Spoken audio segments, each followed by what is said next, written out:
c'est ben, il doit retourner au toto, oui. Il doit retourner au radio, il doit retourner aux télévisions. Et non, il lève au Cameroun, dans bon quartier, mettons les. Rotavac, Timiovio, Asoglo, Domedededor. Les différents canaux qu'on utilise, hein, c'est la télévision, c'est les radios, c'est les crieurs publics, c'est les mobilisateurs sociaux, c'est la communication interpersonnelle, c'est le plaidoyer qu'on fait à l'endroit des leaders d'opinion, des leaders traditionnels et autres. Mais c'est aussi la première fois qu'on faisait une expérience de faire des chansons, de faire des théâtres et de les mettre sur des supports et de les distribuer dans toutes les zones sanitaires pour que les acteurs puissent avoir ça sous la main pour utiliser.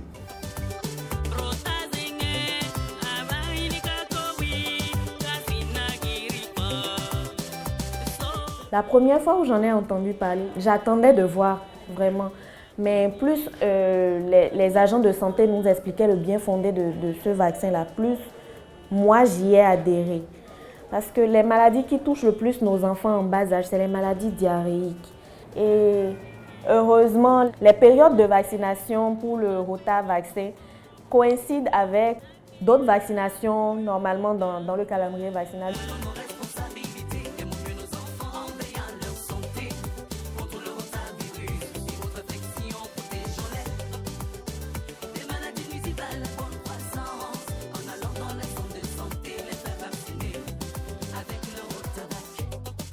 Certains n'acceptent pas la vaccination. Les raisons sont multiples. Si les gens refusent, pour moi, je pense que c'est parce qu'ils n'ont pas suffisamment compris.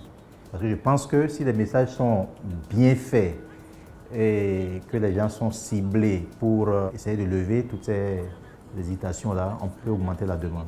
Les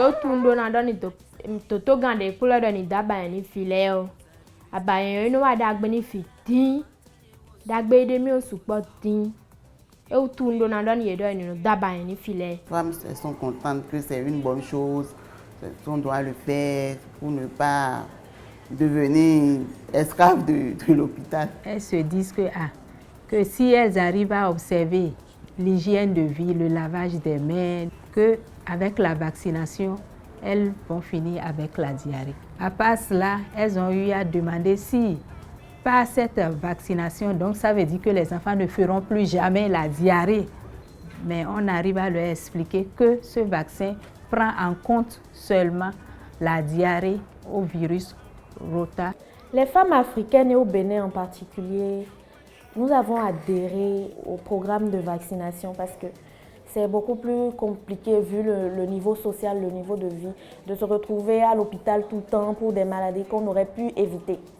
Et ce sentiment de culpabilité, quand un enfant est malade, on préfère vacciner les enfants. Donc c'est devenu presque comme un réflexe. Automatiquement, dès qu'une femme a un bébé, le premier geste qu'on fait, c'est de le mener à la vaccination.